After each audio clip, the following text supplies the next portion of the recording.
नमस्कार दोस्तों, कालजयी कृतिया में आप सभी का स्वागत है। प्रस्तुत है मुंशी प्रेमचंद द्वारा लिखित उपन्यास गोदान का 32वां भाग। उपन्यास के पिछले भाग में आपने सुना कि माता दीन सिलिया से प्रेम तो करता है पर उसे समाज के सामने स्वीकार नहीं करता। सिलिया ऐसे दोराहे पर खड़ी थी जहाँ कोई भी उसके साथ न था और आगे की डगर बेहद मुश्किल थी। ऐसे समय में धनिया ने उसका साथ दिया और उसे अपने घर लेकर आई। हालांकि होरी समाज के डर से इन पचड़ों में नहीं पड़ना चाहता था, पर धनिया के सामने उसकी एक नहीं चलती। आगे क्या हुआ जानने के लिए सुनिए गोदान का 32वां भाग। सोना 17वें साल में थी और इस साल उसका विवाह करना आवश्यक था। होरी तो 2 साल से इसी फिक्र में था, पर हाथ खाली होने से कोई काबू न चलता था। मगर इस साल जैसे भी हो उसका विवाह कर देना ही चाहिए, चाहे कर्ज लेना पड़े, चाहे खेत गिरों रखनी पड़े। अगर अकेले होरी की बात चलती तो 2 साल पहले ही विवाह हो गया होता। वह किफ़ायत से काम करना चाहता था, पर धनिया कहती थी कितना ही हाथ बांध कर खर्च करो, 200-250 लग जाएंगे। झुनिया के आ जाने से बिरादरी में इन लोगों का स्थान कुछ हेठा हो गया था और बिना 100-200 दिए कोई कुलीन वर न मिल सकता था। पिछले साल चैती में कुछ न मिला था तो पंडित दाता दीन का आधा साझा, मगर पंडित जी ने बीज और मजूरी का कुछ ऐसा ब्यौरा बताया कि होरी के हाथ 1/4 से ज़्यादा अनाज न लगा और लगान देना पड़ गया पूरा। ऊख और सन की फसल नष्ट हो गई। सन तो वर्षा अधिक होने और ऊख दीमक लग जाने के कारण। हाँ, इस साल चैती अच्छी थी और ऊख भी खूब लगी हुई थी। विवाह के लिए गल्ला तो मौजूद था। 200 रुपये भी हाथ आ जाए तो कन्या ऋण से उसका उद्धार हो जाए। अगर गोबर 100 रुपये की मदद कर दे तो बाकी 100 रुपये होरी को आसानी से मिल जाएंगे। झिंगुरी सिंह और मंगरू साह दोनों ही अब कुछ नरम पड़ गए थे। जब गोबर परदेश में कमा रहा है तो उनके रुपए मारे न जा सकते थे। एक दिन होरी ने गोबर के पास 2-3 दिन के लिए जाने का प्रस्ताव किया, मगर धनिया अभी तक गोबर के वह कठोर शब्द न भूली थी। वह गोबर से 1 पैसा भी न लेना चाहती थी, किसी तरह नहीं। होरी ने सिर हिलाकर झुंझलाते हुए कहा, लेकिन इस तरह काम कैसे चलेगा, यह तो बता। धनिया बोली, मान लो गोबर परदेश न गया होता तब तुम क्या करते, वही अब करो। होरी की जबान बंद हो गई। एक क्षण बाद बोला, मैं तो तुमसे पूछता हूँ। धनिया ने जान बचाई, यह सोचना मर्दों का काम है। होरी के पास जवाब तैयार था। मान ले मैं न होता, तू ही अकेली रहती, तब तू क्या करती, वह कर। धनिया ने तिरस्कार भरी आंखों से देखा। तब मैं कुछ कन्या भी दे देती तो कोई हंसने वाला न था। कुछ कन्या होरी भी दे सकता था, इसी में उसका मंगल था, लेकिन कुल मर्यादा कैसे छोड़ते। उसकी बहनों के विवाह में 300 बाराती द्वार पर आए थे। दहेज भी अच्छा ही दिया गया था। नाच तमाशा, बाजा गाजा, हाथी घोड़े सभी आए थे। आज भी बिरादरी में उसका नाम है। 10 गांव के आदमियों में उसका हेल मेल है। कुछ कन्या देकर वह किसे मुँह दिखाएगा। इससे तो मर जाना अच्छा है। और वह क्यों कुछ कन्या दे। पेड़ पालो हैं, जमीन है और थोड़ी सी साख भी है। अगर वह 1 बीघा भी बेच दे तो 100 मिल जाए। लेकिन किसान के लिए ज़मीन जान से ज़्यादा प्यारी है, कुल मर्यादा से भी प्यारी है, और कुल 3 ही बीघे तो ज़मीन है उसके पास। अगर 1 बीघा बेच दे तो फिर खेती कैसे करेगा। कई दिन इसी हैस बैस में गुजरे। होरी कुछ फैसला न कर सका। दशहरे की छुट्टियों के दिन थे। झिंगुरी सिंह, पटेश्वरी और नोखीराम तीनों ही सज्जनों के लड़के छुट्टियों में घर आए थे। तीनों अंग्रेजी पढ़ते थे और यद्यपि तीनों 20-20 साल के हो गए थे, पर अभी तक यूनिवर्सिटी में जाने का नाम न लेते थे। एक एक क्लास में 2-2, 3-3 साल पढ़े रहते। तीनों की शादियां हो चुकी थीं। पटेश्वरी के सपूत बिंदेश्वरी तो एक पुत्र के पिता भी हो चुके थे। तीनों दिन भर ताश खेलते, भंग पीते और छैला बने घूमते। वे दिन में कई कई बार होरी के द्वार की ओर ताकते हुए निकलते और कुछ ऐसा संयोग था कि जिस वक्त वे निकलते उसी वक्त सोना भी किसी न किसी काम से द्वार पर आ खड़ी होती। इन दिनों वह वही साड़ी पहनती थी जो गोबर उसके लिए लाया था। यह सब तमाशा देख देख कर होरी का खून सूखता जाता था, मानो उसकी खेती चौपट करने के लिए आकाश में ओले वाले पीले बादल उठे चले आते हों। एक दिन तीनों उसी कुएं पर नहाने जा पहुँचे जहाँ होरी ऊख सींचने के लिए पुर चला रहा था। सोना मोट ले रही थी। होरी का खून खौल उठा। उसी सांझ को वह दुलारी सहुआइन के पास गया। सोचा औरतों में दया होती है, शायद इसका दिल पसीज जाए और कम सूद पर रुपए दे दे, मगर दुलारी अपना ही रोना ले बैठी। गांव में ऐसा कोई घर न था जिस पर उसके रुपए ना आते हों। यहाँ तक कि झिंगुरी सिंह पर भी उसके 20 रुपए आते थे, लेकिन कोई देने का नाम न लेता था। बेचारी कहाँ से लाए रुपए। होरी ने गिड़गिड़ा कर कहा, भाभी बड़ा पुण्य होगा, तुम रुपए न दोगी, मेरे गले की फांसी खोल दोगी। झिंगुरी और पटेसरी मेरे खेतों पर दांत लगाए हुए हैं। मैं सोचता हूँ बाप दादा की यही तो निशानी है, यह निकल गई तो जाऊँगा कहाँ। एक सपूत वह होता है कि घर की संपत्ति बढ़ाता है। मैं ऐसा कपूत हो जाऊँ कि बाप दादों की कमाई पर झाड़ू फेर दूँ। दुलारी ने कसम खाई, होरी मैं ठाकुर जी के चरण छूकर कहती हूँ कि इस समय मेरे पास कुछ नहीं है। जिसने लिया वह देता नहीं तो मैं क्या करूँ।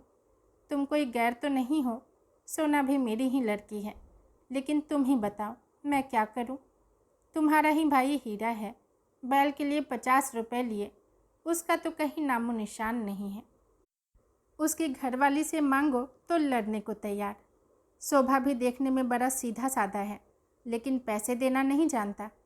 और असल बात तो यह है कि किसी के पास है भी नहीं, दे कहाँ से। सबकी दशा देखती हूँ, इसी मारे सब्र कर जाती हूँ। लोग किसी तरह पेट पाल ले रहे हैं और क्या। खेती बाड़ी बेचने की सलाह मैं न दूंगी, कुछ नहीं है, मर्जात तो है। फिर कनफुसकियों में बोली, पटेसरी लाला का लौंडा तुम्हारे घर की ओर बहुत चक्कर लगाया करता है। तीनों का वही हाल है, इनसे चौकस रहना। यह शहरी हो गए, गांव का भाईचारा क्या समझें। लड़के गांव में भी हैं, मगर उनमें कुछ लिहाज है, कुछ अदब है, कुछ डर है। ये सब तो छूटे सांड हैं। मेरी कौशल्या ससुराल से आई थी। मैंने इन सबों के ढंग देखकर उसके ससुर को बुलाकर विदा कर दिया। कोई कहाँ तक पहरा दे। होरी को मुस्कराते देख उसने सरस ताड़ना के भाव से कहा, हंसोगे होरी तो मैं भी कुछ कह दूंगी। तुम क्या किसी से कम नटखट थे? दिन में 2500 बार किसी न किसी बहाने मेरी दुकान पर आया करते थे, मगर मैंने कभी ताका तक नहीं। होरी ने मीठे प्रतिवाद के साथ कहा, यह तो तुम झूठ बोलती हो भाभी। मैं बिना कुछ रस पाए थोड़े ही आता था। चिड़िया एक बार परत जाती है तभी दूसरी बार आंगन में आती है। चल झूठे, आंखों से न ताकती रही हो, लेकिन तुम्हारा मन तो ताकता ही था, बल्कि बुलाता था। अच्छा रहने दो, बड़े आए अंतर्जामी बन के। तुम्हें बार बार मंडराते देख के मुझे दया आ जाती थी, नहीं तो तुम कोई ऐसे बांके जवान न थे। हुसैनी 1 पैसे का नमक लेने आ गया और यह परिहास बंद हो गया। हुसैनी नमक लेकर चला गया तो दुलारी ने कहा, गोबर के पास क्यों नहीं चले जाते? देखते भी आओगे तो शायद कुछ मिल ही जाए। होरी निराश मन से बोला, वह कुछ न करेगा। लड़के 4 पैसे कमाने लगते हैं तो उनकी आंखें फट जाती हैं। मैं तो बेहयाई करने को तैयार था, लेकिन धनिया नहीं मानती। उसकी मर्जी बिना चला जाऊं तो घर में रहना अपाढ़ कर दे। उसका स्वभाव तो जानती हो। दुलारी ने कटाक्ष करके कहा। तुम तो मेहरिया के जैसे गुलाम हो गए। तुमने पूछा ही नहीं तो क्या करता? मेरी गुलामी करने को कहते तो मैंने लिखा लिया होता। सच। तो अब से क्या बिगड़ा है, लिखा लो ना। 200 में लिखता हूँ, इन दामों महंगा नहीं हूँ। तब धनिया से तो न बोलोगे? नहीं, कहो कसम खाऊं? और जो बोले तो मेरी जीभ काट लेना। अच्छा तो जाओ, घर ठीक ठाक करो, मैं रुपए दे दूंगी। होरी ने सजल नेत्रों से दुलारी के पांव पकड़ लिए। भावावेश से मुंह बंद हो गया। सहुआइन ने पांव खींचकर बोला, अब यही शरारत मुझे अच्छी नहीं लगती। मैं साल भर के भीतर अपने रुपए सूद समेत कान पकड़ कर लूँगी। तुम तो व्यवहार के ऐसे सच्चे नहीं हो, पर धनिया पर मुझे पूरा विश्वास है। सुना है कि पंडित तुमसे बहुत बिगड़े हुए हैं। कहते हैं कि इसे गांव से निकाल कर नहीं छोड़ा तो बामभन नहीं। तुम सिलिया को निकाल बाहर क्यों नहीं करते? बैठे बिठाए झगड़ा मोल लिया। धनिया उसे रखे हुए है, मैं क्या करूं? सुना है पंडित काशी गए थे। वहाँ एक बड़ा नामी विद्वान पंडित है। वह 500 मांगता है, तब पराश्चित कराएगा। भला पूछो, ऐसा अंधेर कहीं हुआ है? जब धर्म नष्ट हो गया तो 1 नहीं 1000 पराश्चित करो, इससे क्या होता है? तुम्हारे हाथ का छुआ पानी कोई न पिएगा, चाहे कितना पराश्चित कर लो। होरी यहाँ से घर चला तो उसका दिल उछल रहा था। जीवन में ऐसा सुखद अनुभव उसे न हुआ था। रास्ते में शोभा के घर गया और सगाई लेकर चलने के लिए नेवता दे आया। फिर दोनों दाता दीन के पास सगाई की शायद पूछने गए। वहाँ से आकर द्वार पर सगाई की तैयारियों की सलाह करने लगे। धनिया ने बाहर आकर कहा, पहर रात गई, अभी रोटी खाने की बेला नहीं आई। खाकर बैठो, गपर चौथ करने को तो सारी रात पड़ी है। होरी ने उसे भी परामर्श में शरीक होने का अनुरोध करते हुए कहा, इसी सहालग में लगन ठीक हुआ है। बता क्या क्या सामान लाना चाहिए? मुझे तो कुछ मालूम नहीं। जब कुछ मालूम ही नहीं तो सलाह करने क्या बैठे हो? रुपए पैसे का डौल भी हुआ कि मन में मिठाई खा रहे हो? होरी ने गर्व से कहा, तुझे इससे क्या मतलब? तू इतना बता दे क्या क्या सामान लाना होगा। तो मैं ऐसी मन की मिठाई नहीं खाती। तू मुझे इतना बता दे कि हमारी बहनों के ब्याह में क्या क्या सामान आया था। पहले यह बता दो, रुपए मिल गए? हाँ मिल गए, और नहीं तो क्या भंग खाई है? तो पहले चलकर खा लो, फिर सलाह करेंगे। मगर जब उसने सुना कि दुलारी से बातचीत हुई है तो नाक सिकोड़ कर बोली, उससे रुपए लेकर आज तक कोई उड़न हुआ है? चुड़ैल कितना कस कर सूद लेती है। लेकिन करता क्या, दूसरा देता कौन है? यह क्यों नहीं कहते कि इसी बहाने 2 पल हंसने बोलने गया था। बूढ़े हो गए पर यह बान न गई। तू तो धनिया कभी कभी बच्चों की सी बातें करने लगती है। मेरे जैसे फटे हालों से वह हंसेगी बोलेगी, सीधे मुंह बात तो करती नहीं। तुम जैसों को छोड़कर उसके पास और जाएगा ही कौन? उसके द्वार पर अच्छे अच्छे नाक रगड़ते हैं धनिया, तू क्या जाने, उसके पास लक्ष्मी है। उसने जरा सी हामी भर दी, तुम चारों ओर खुशखबरी लेकर दौड़े। हामी नहीं भर दी, पक्का वादा किया है। होरी रोटी खाने लगा और शोभा अपने घर चला गया तो सोना सिलिया के साथ बाहर निकली। वह द्वार पर खड़ी सारी बातें सुन रही थी। उसकी सगाई के लिए 200 रुपये दुलारी से उधार लिए जा रहे हैं, यह बात उसके पेट में इस तरह खलबली मचा रही थी जैसे ताज़ा चूना पानी में पड़ गया हो। द्वार पर एक कुप्पी जल रही थी जिससे ताक के ऊपर की दीवार काली पड़ गई थी। दोनों बैल नाद में सानी खा रहे थे और कुत्ता जमीन पर टुकड़े के इंतजार में बैठा हुआ था।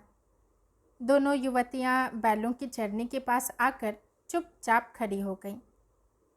सोना बोली, तूने कुछ सुना? दादा सहुआइन से मेरी सगाई के लिए 200 रुपये उधार ले रहे हैं।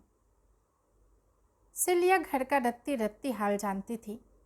बोली, घर में पैसा नहीं है तो क्या करें?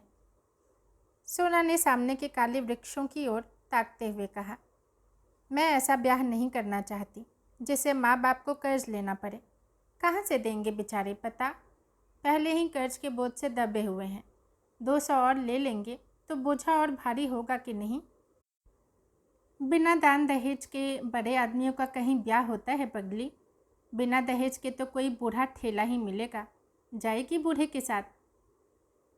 बूढ़े के साथ क्यों जाऊं? भैया बूढ़े थे जो झुनिया को ले आए, उन्हें किसने कै पैसे दहेज में दिए थे? उसमें बाप दादा का नाम डूबता है। मैं तो सोनारी वालों से कह दूंगी, अगर तुमने एक पैसा भी दहेज लिया तो मैं तुमसे ब्याह न करूंगी।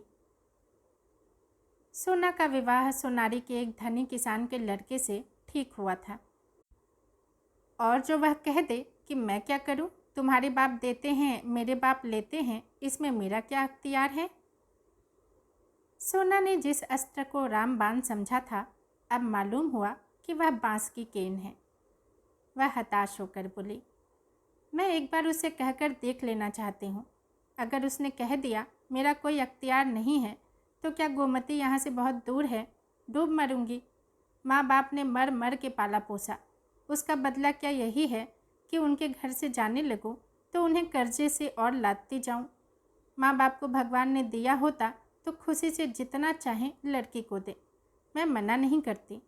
लेकिन जब वह पैसे पैसे को तंग हो रहे हैं, आज महाजन नालिश करके लीलाम करा ले तो कल मजूरी करनी पड़ेगी।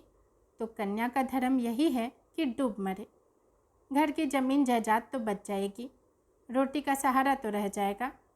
माँ बाप 4 दिन मेरे नाम को रोकर संतोष कर लेंगे। यह तो न होगा कि मेरा ब्याह करके उन्हें जन्म भर रोना पड़े। 3-4 साल में 200 के दूने हो जाएंगे, दादा कहाँ से ला कर देंगे। सिलिया को जान पड़ा जैसे उसकी आंख में नई ज्योति आ गई है।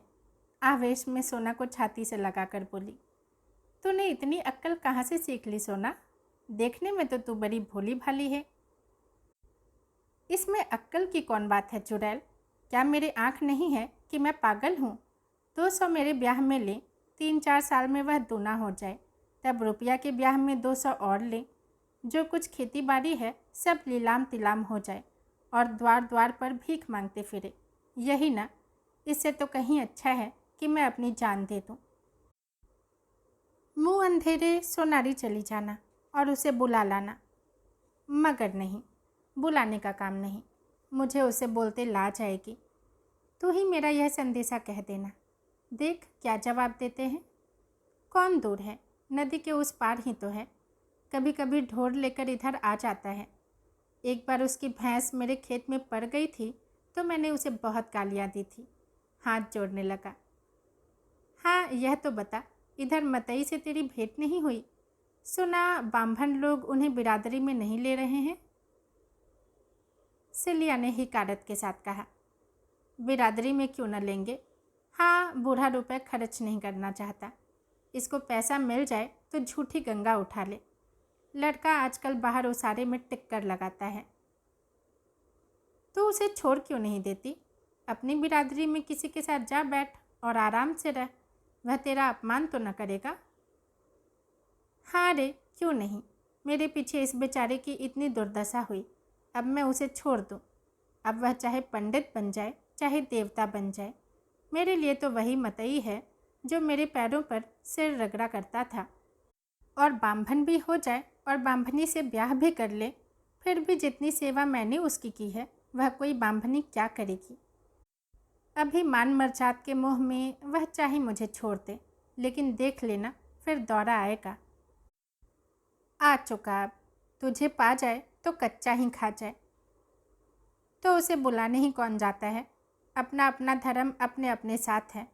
वह अपना धर्म तोड़ रहा है तो मैं अपना धर्म क्यों तोड़ूं? प्रातःकाल सिलिया सोनारे की ओर चली, लेकिन होरी ने रोक लिया। धनिया के सिर में दर्द था, उसकी जगह क्यारियों को बराना था। सिलिया इनकार न कर सकी। यहाँ से जब दोपहर को छुट्टी मिली तो वह सोनारी चली। इधर तीसरे पहर होरी फिर कुएं पर चला तो सिलिया का पता न था। बिगड़ कर बोला, सिलिया कहाँ उड़ गई? रहती है न जाने किधर चल देती है, जैसे किसी काम में उसका जी ही नहीं लगता। तू जानती है सोना कहाँ गई है? सोना ने बहाना किया, मुझे तो कुछ मालूम नहीं। कहती थी धोबिन के घर कपड़े लेने जाना है, वहीं चली गई होगी। धनिया ने खाट से उठकर कहा, चलो मैं क्यारी बराए देती हूँ। कौन उसके बहुत मजदूरी देते हो जो बिगड़ रहे हो? हमारे घर में रहती नहीं है, उसके पीछे सारे गांव में बदनाम नहीं हो रहे हैं। अच्छा रहने दो, एक कोने में पड़ी हुई है तो उससे किराया लोगे? एक कोने में नहीं पड़ी हुई है, एक पूरी कोठरी लिए हुए है। तो उस कोठरी का किराया होगा कोई 50 रुपये महीना। उसका किराया एक पैसा नहीं, हमारे घर में रहती है, जहाँ जाए पूछ कर जाए। आ जाती है तो खबर लेता हूँ। पुर चलने लगा। धनिया को होरी ने न जाने दिया। रूपा क्यारी बराती थी और सोना मोट ले रही थी। रूपा गीली मिट्टी के चूल्हे और बर्तन बना रही थी और सोना सशंक आंखों से सोनारी की ओर ताक रही थी। शंका भी थी, आशा भी थी, पर शंका अधिक थी, आशा कम। सोचती थी उन लोगों को रुपए मिल रहे हैं तो क्यों छोड़ने लगे। जिनके पास पैसे हैं वे तो पैसे पर और भी जान देते हैं, और गौरी महतो तो एक ही लालची है। मथुरा में दया है, धर्म है, लेकिन बाप की जो इच्छा होगी वही उसे माननी पड़ेगी। मगर सोना भी बच्चा को ऐसा फटकारेगी कि याद करेंगे।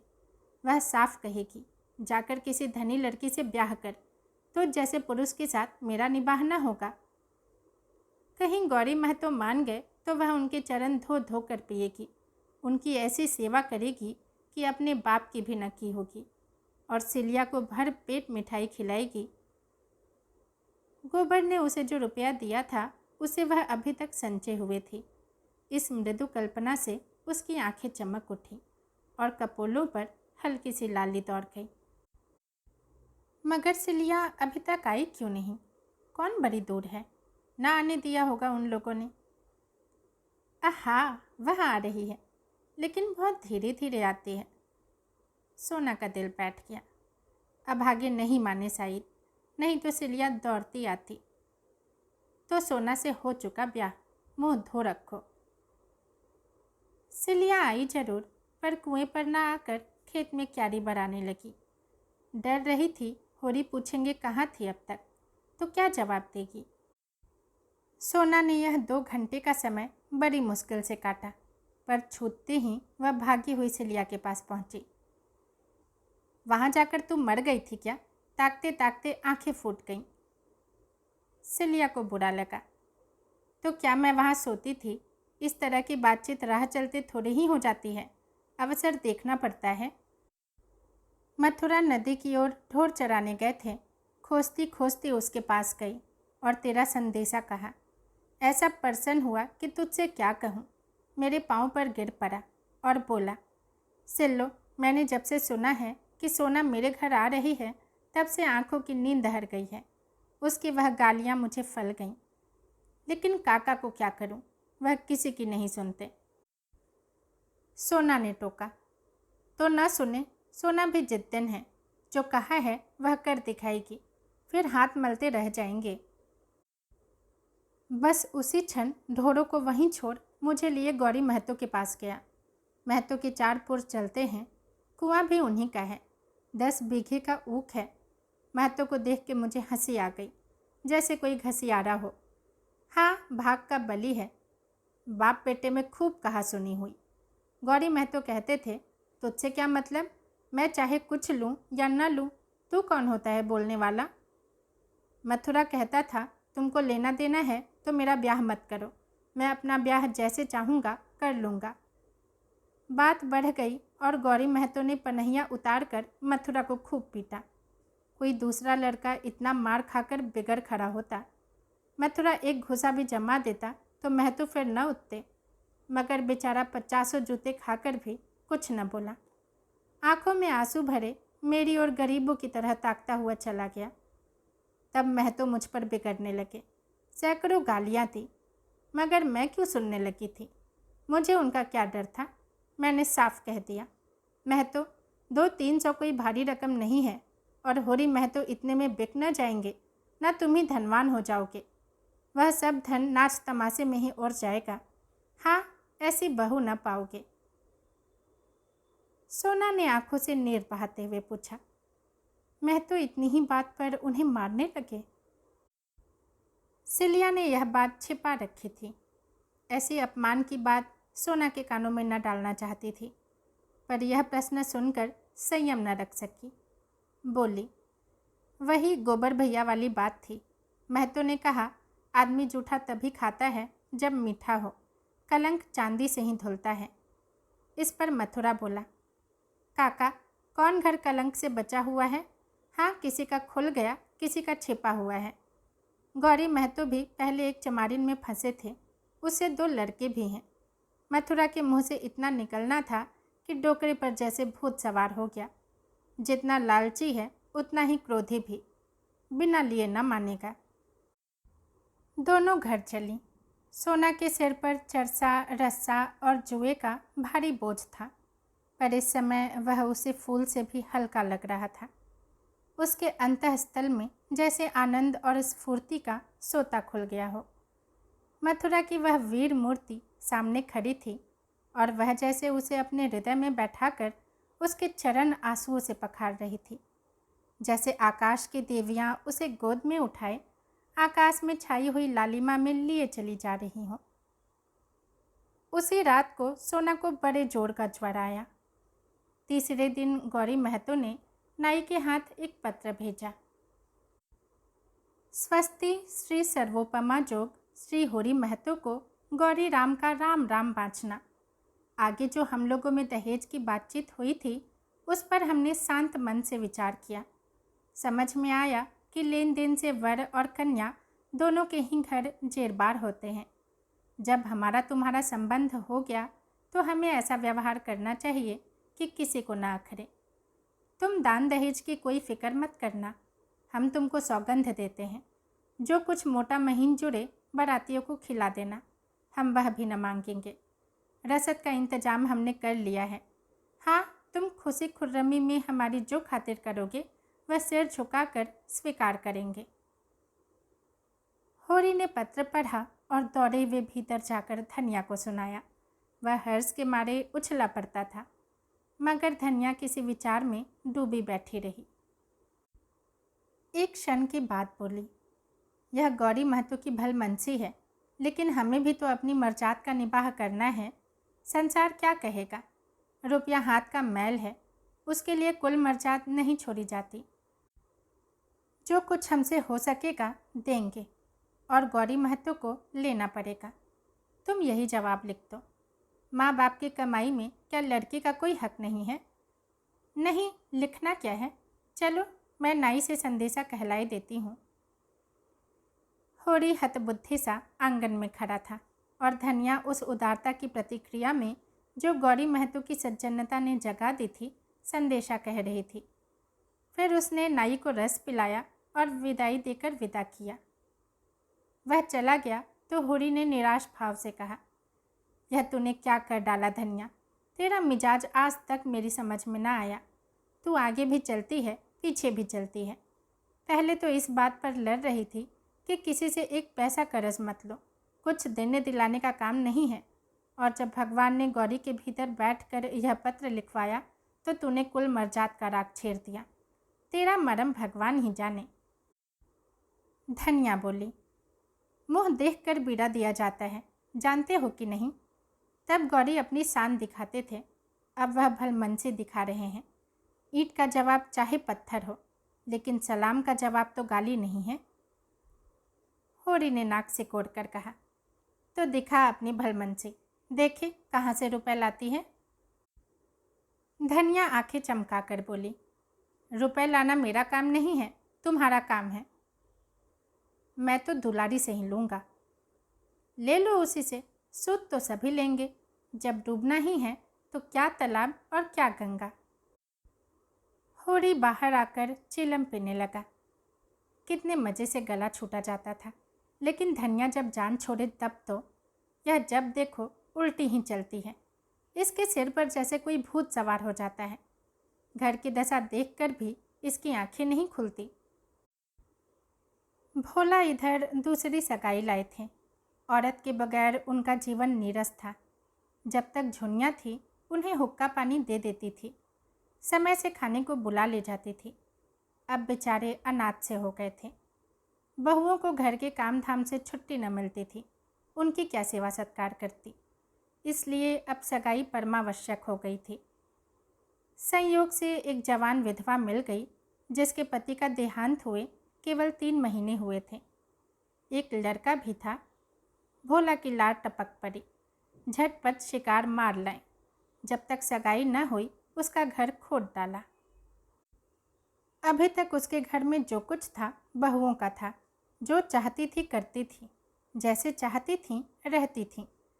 जंगी जब से अपनी स्त्री को लेकर लखनऊ चला गया था, कामता की बहू ही घर की स्वामिनी थी।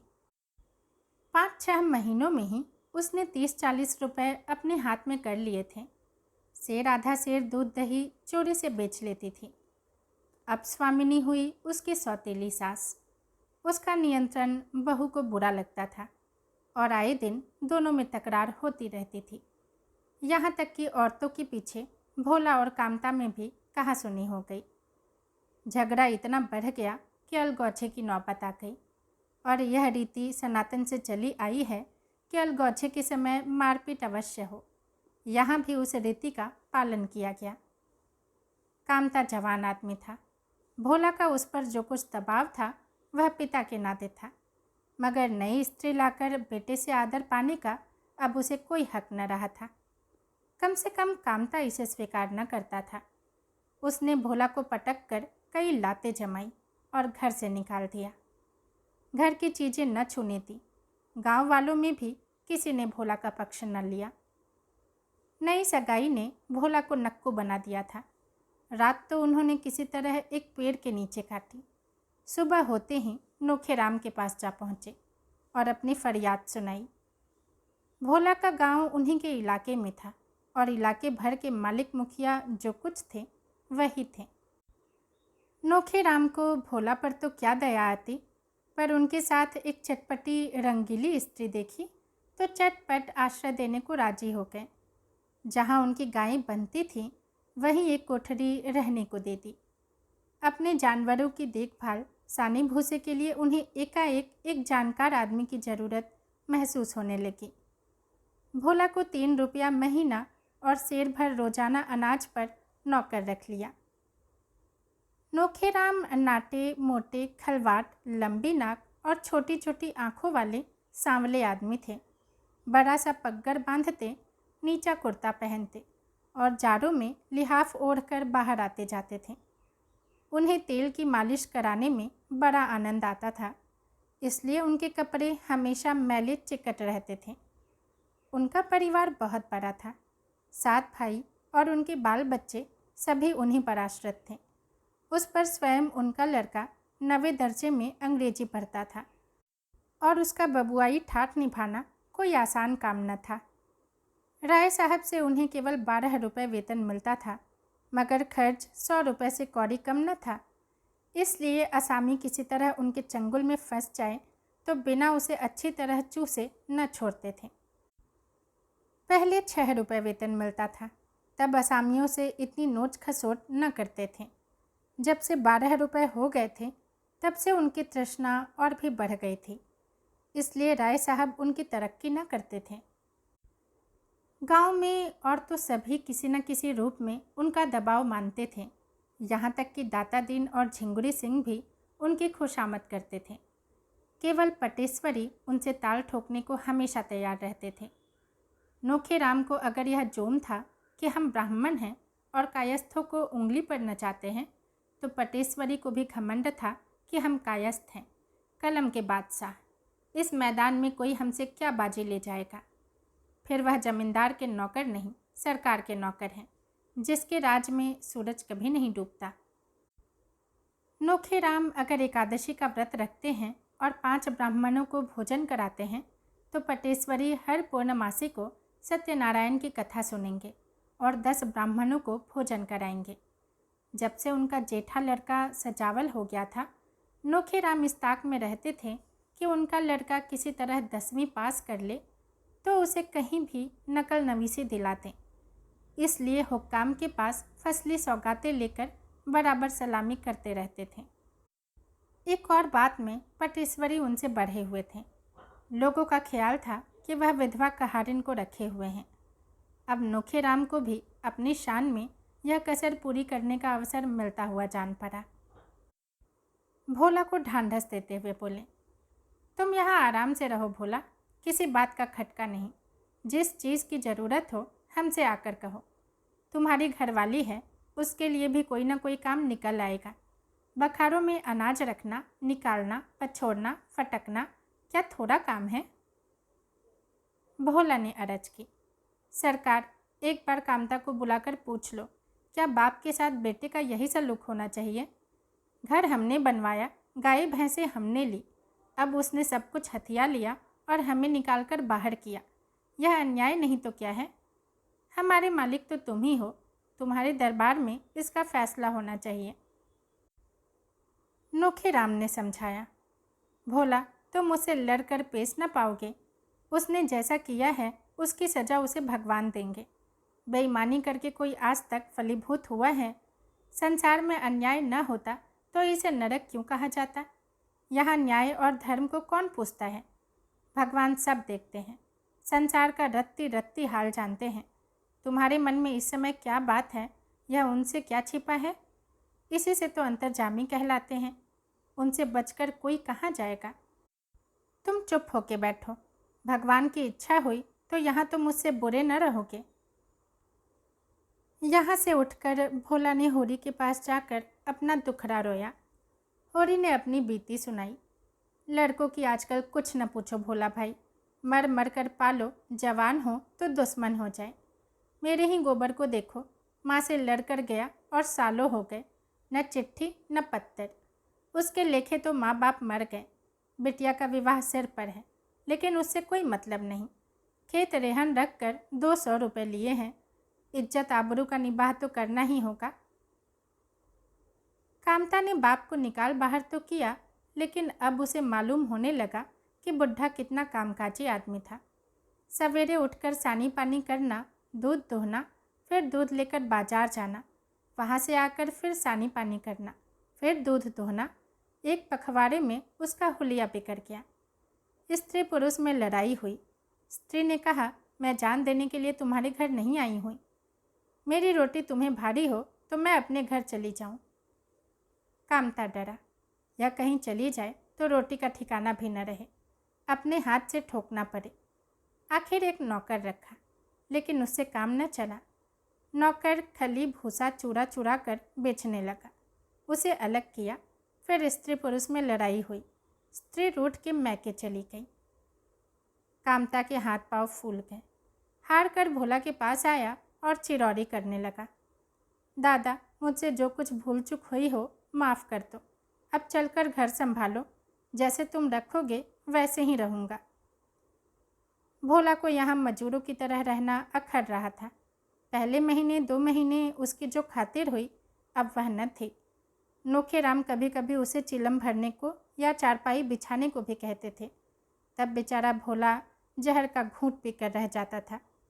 अपने घर में लड़ाई दंगा भी हो तो किसी की टहल तो करनी न पड़ेगी। उसकी स्त्री ने यह प्रस्ताव सुना तो ऐंठ कर बोली, जहाँ से लात खाकर आए वहाँ फिर जाओगे? तुम्हें लाज नहीं आती? भोला ने कहा, तो यहीं कौन सिंहासन पर बैठा हुआ हूँ। नोहरी ने मटक कर कहा, तुम्हें जाना हो तो जाओ, मैं नहीं जाती। भोला जानता था नोहरी विरोध करेगी। इसका कारण भी वह कुछ कुछ समझता था, कुछ देखता भी था। उसका यहाँ से भागने का एक कारण यह भी था, यहाँ उसकी कोई बात न पूछता था, पर नोहरी की बड़ी खातिर होती थी। प्यादे और शहने तक उसका दबाव मानते थे। उसका जवाब सुनकर भोला को क्रोध आया, लेकिन करता क्या? भोला में नोहरी को छोड़कर जाने का साहस होता तो नोहरी भी झक मारकर उसके पीछे पीछे चली आती। अकेले उसे यहाँ अपने आश्रम में रखने की हिम्मत नोखेराम में न थी। वह टट्टू की आड़ से शिकार खेलने वाले जीव थे, मगर नोहरी भोला के स्वभाव से परिचित हो चुकी थी। भोला मिन्नत करके बोला, देख नोहरी, दिक मत कर, अब तो वहाँ बहुएं भी नहीं हैं, तेरे ही हाथ में सब कुछ रहेगा। यहाँ मजूरी करने से बिरादरी में कितनी बदनामी हो रही है, यह तो सोच। नोहरी ने ठेंगा दिखाकर कहा, तुम्हें जाना है जाओ, मैं तुम्हें रोक तो नहीं रही हूँ। तुम्हें बेटे की लातें प्यारी लगती होंगी, मुझे नहीं लगती। मैं अपनी मजूरी में मगन हूँ। भोला को रहना पड़ा और कामता अपनी स्त्री की खुशामद करके उसे मना लाया। इधर नोहरी के विषय में कनबतियाँ होती रहीं। नोहरी ने आज गुलाबी साड़ी पहनी है, अब क्या पूछना है, चाहे रोज एक साड़ी पहने। सैयब है कोतवाल, अब डर काहे का। भोला की आंखें फूट गई हैं क्या। शोभा बड़ा हंसोर था, सारे गांव का विदूषक, बल्कि नारद, हर एक बात की टोह लगाता रहता था। एक दिन नोहरी उसे घर में मिल गई, कुछ हंसी कर बैठा। नोहरी ने नोखे राम से जर दिया। शोभा की चौपाल में तलबी हुई और ऐसी डांट पड़ी कि उम्र भर न भूलेगा। एक दिन लाला पटेश्वरी प्रसाद की शामत आ गई। गर्मियों के दिन थे, लाला अपने बगीचे में आम तुड़वा रहे थे। नोहरी बनी ठनी उधर से निकली। लाला ने पुकारा, नोहरी रानी, इधर आओ, थोड़े से आम लेती जाओ, बड़े मीठे हैं। नोहरी को भ्रम हुआ लाला मेरा उपहास कर रहे हैं। उसे अब घमंड होने लगा था। वह मन ही मन चाहती थी कि लोग उसे जमींदारिन समझें और उसका सम्मान करें। घमंडी आदमी प्रायः शक्की हुआ करता है। जब मन में चोर हो तो शक्कीपन और भी बढ़ जाता है। नोहरी सोच रही थी कि लाला मेरी ओर देखकर क्यों हंसा, सब लोग मुझे देखकर जलते क्यों हैं। मैं किसी से कुछ मांगने नहीं जाती, कौन बड़ी सतवंती है, जरा मेरे सामने आए तो देखूं। इतने दिनों में नोहरी गांव के गुप्त रहस्यों से परिचित हो चुकी थी। यही लाला कहार इनको रखे हुए हैं और मुझ पर हंसते हैं, इन्हें कोई कुछ नहीं कहता। बड़े आदमी है ना। नोहरी गरीब है, जात की हिठी है, इसीलिए सभी उसका उपहास करते हैं, और जैसा बाप है वैसा ही बेटा। इन्हीं का रमेशरी तो सिलिया के पीछे पागल बना फिरता है। चमारियों पर तो गिद्ध की तरह टूटते हैं, उस पर दावा है कि हम ऊंचे हैं। उसने वहीं खड़े होकर कहा, तुम दानी कब से हो गए लाला, पाओ तो दूसरों की थाली की रोटी उड़ा जाओ, आज बड़े आम वाले हुए हैं। मुझसे छेड़ की तो अच्छा ना होगा, कह देती हूँ। ओहो, इस अहिरिन का इतना मिजाज। नोखे राम को क्या फांस लिया, समझती है सारी दुनिया पर उसका राज है। बोले, तो ऐसी तिनक रही है नोहरी, जैसे अब किसी को गांव में रहने न देगी। जरा जबान संभल कर बातें किया कर, इतनी जल्द अपने को भूल न जाना। तो क्या तुम्हारे द्वार पर कभी भीख मांगने गई थी? नोखे राम ने छाह न दी होती तो भीख भी मांगती। नोहरी को लाल मिर्च से लगी। जो कुछ मुंह में आया बका। दाढ़ी जार, लंपट, मुझौसा और न जाने क्या क्या कहा, और उसी क्रोध में भरी हुई कोठरी में गई और अपने बर्तन भाड़े निकाल निकाल कर बाहर रखने लगी। नोखे राम ने सुना तो घबराए हुए आए और पूछा, यह क्या कर रही है नोहरी, कपड़े लत्ते क्यों निकाल रही है, किसी ने कुछ कहा है क्या? नोहरी मर्दों को नचाने की कला जानती थी। अपने जीवन में उसने यही विद्या सीखी थी। नोखेराम पढ़े लिखे आदमी थे, कानून भी जानते थे, धर्म की पुस्तकें भी बहुत पढ़ी थी, बड़े बड़े वकीलों बैरिस्टरों की जूतियाँ सीधी की थीं, पर इस मूर्ख नोहरी के हाथ का खिलौना बने हुए थे। भौहें सिकोड़ कर बोली, समय का फेर है, यहाँ आ गई, लेकिन अपनी आबरू न गवाऊंगी। ब्राह्मण से तेज हो उठा, मुझे खड़ी करके बोला, तेरी ओर जो ताके उसकी आंखें निकाल लूं। नोहरी ने लोहे को लाल करके घन जमाया। लाला पटेसरी जब देखो मुझसे बेबात की बात किया करते हैं। मैं हरजाई थोड़े ही हूँ कि कोई मुझे पैसे दिखाए। गांव भर में सभी औरतें तो हैं, कोई उनसे नहीं बोलता, जिसे देखो मुझे को छेड़ता है। नोखे राम के सिर पर भूत सवार हो गया। अपना मोटा डंडा उठाया और आंधी की तरह हरहराते हुए बाग में पहुंचकर लगे ललकारने, आजा, बड़ा मर्द है तो मूछें उखाड़ लूँगा, खोद कर गाड़ दूँगा। निकल आ सामने। अगर फिर कभी नोहरी को छेड़ा तो खून पी जाऊंगा। सारी पटवारी गिरी निकाल दूंगा। जैसा खुद है वैसा ही दूसरों को समझता है। तू है किस घमंड में? लाला पटेश्वरी सिर झुकाए दम साधे जड़वत खड़े थे।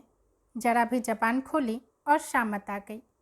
उनका इतना अपमान जीवन में कभी न हुआ था। एक बार लोगों ने उन्हें ताल के किनारे रात को घेर कर खूब पीटा था, लेकिन गांव में उसकी किसी को खबर न हुई थी। किसी के पास इसका कोई प्रमाण न था। लेकिन आज तो सारे गांव के सामने उनकी इज्जत उतर गई। कल जो औरत गांव में आश्रय मांगती थी, आज सारे गांव पर उसका आतंक था। अब किसकी हिम्मत है जो उसे छेड़ सके? जब पटेश्वरी कुछ नहीं कर सके तो दूसरों की बिसात ही क्या। अब नोहरी गांव की रानी थी। उसे आते देखकर किसान लोग उसके रास्ते से हट जाते थे। यह खुला रहस्य था कि उसकी थोड़ी सी पूजा करके नोखेराम से बहुत काम निकाला जा सकता है। किसी को बंटवारा कराना हो, लगान के लिए मोहलत मांगनी हो, मकान बनाने के लिए ज़मीन की ज़रूरत हो, नोहरी की पूजा किए बगैर उसका काम सिद्ध नहीं हो सकता। कभी कभी वह अच्छे अच्छे असामियों को डांट देती थी। असामी ही नहीं, अब कारकुन साहब पर भी रोक जमाने लगी थी। भोला उसका आश्रित बनकर न रहना चाहता था। औरत की कमाई खाने से ज़्यादा अधम उसके दृष्टि में दूसरा न था। उसे कुल 3 रुपये माहवार मिलते थे, वह भी उसके हाथ न लगते। नोहरी ऊपर ही ऊपर उड़ा लेती। उसे तम्बाकू पीने को धेला मयस्सर नहीं, और नोहरी 2 आने रोज के पान खा जाती थी। जिसे देखो वही उन पर रोक जमाता था। प्यादे उसे चिलम भरवाते, लकड़ी कटवाते। बेचारा दिन भर का हारा थका आता और द्वार पर पेड़ के नीचे झिंगली खाट पर पड़ा रहता।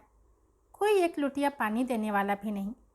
दोपहर की बासी रोटियां रात को खानी पड़ती, और वह भी नमक या पानी के साथ। आखिर हार कर उसने घर जाकर कामता के साथ रहने का निश्चय किया। कुछ न होगा, एक टुकड़ा रोटी तो मिल ही जाएगी, अपना घर तो है। नोहरी बोली, मैं वहाँ किसी की गुलामी करने नहीं जाऊंगी। भोला ने जी करा करके कहा, तुम्हें जाने को तो मैं नहीं कहता, मैं तो अपने को कहता हूँ। तुम मुझे छोड़कर चले जाओगे, कहते लाज नहीं आती? लाज तो घोल कर पी गया, लेकिन मैंने तो अपनी लाज नहीं पी। तुम मुझे छोड़कर नहीं जा सकते।